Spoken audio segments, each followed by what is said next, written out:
Ready to move in premium triplex villas at Bachapalli APR Projects.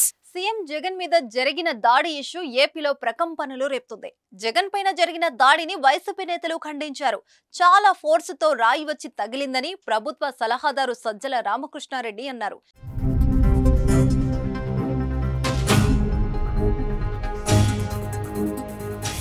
ఈ దాడి ఆకతాయిలు చేసిన పని కాదని, పక్క ప్రణాళిక ప్రకారం ఎయిర్ గన్ లాంటి బలమైన దానితో దాడి చేసినట్లు అనుమానం కలుగుతుందని చెప్పారు.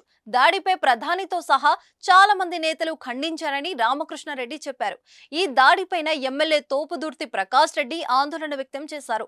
జగన్ పై జరిగింది రాళ్ల దాడి కాదని, ఎయిర్ గన్ ఉపయోగించినట్లు అనుమానం వ్యక్తం చేశారు. జగన్ నుదురుకు గురిపెట్టి కాల్చినట్లు అనుమానం వ్యక్తం చేశారు. అదృష్టవశాత్తు జగన్ బయటపడినట్లు చెప్పారు. ఇటు ఘటనపైన పోలీసులు ఉన్నతాధికారులు విచారణ వేగవంతం చేశారు. ఇక ఇందుకోసం ప్రత్యేకంగా 6 బృందాలు రంగంలోకి దిగాయి. 20 మంది టాస్క్ ఫోర్స్ సిబ్బందితో విచారణ కొనసాగుతుంది.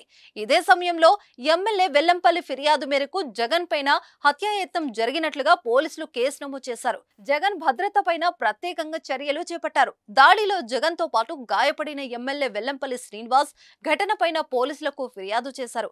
307 కింద హత్యాయత్నం కేసు నమోదు చేశారు. జగన్ బస చేసిన కేసరపల్లి క్యాంపు వద్ద భారీ బందోబస్తు ఏర్పాటు చేశారు.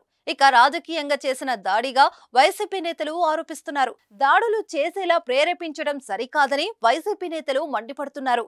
సీఎం స్థాయి వ్యక్తిపైన ఎటువంటి అండ లేకుండా సామాన్యులు దాడికి దిగరనేది వైసీపీ నేతల వాదన.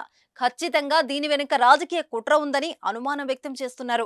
ఇటు ఎన్నికల ప్రచారం వేళ ముఖ్య నేతల భద్రత విషయంలో అవసరమైన చర్యలు తీసుకోవాలని ఉన్నతాధికారులు ఆదేశించారు. ఇక ఘటన జరిగిన ప్రాంతంలో అందుబాటులో ఉన్న సీసీటీవీ ఫుటేజ్ను పోలీసులు సేకరిస్తున్నారు. ఈ దాడిపై వైసీపీ అభిమానులు, కార్యకర్తలు ఆందోళన చెందవద్దని, జగన్ ఇప్పుడు క్షేమంగా ఉన్నారని ఆ పార్టీ ప్రకటించింది.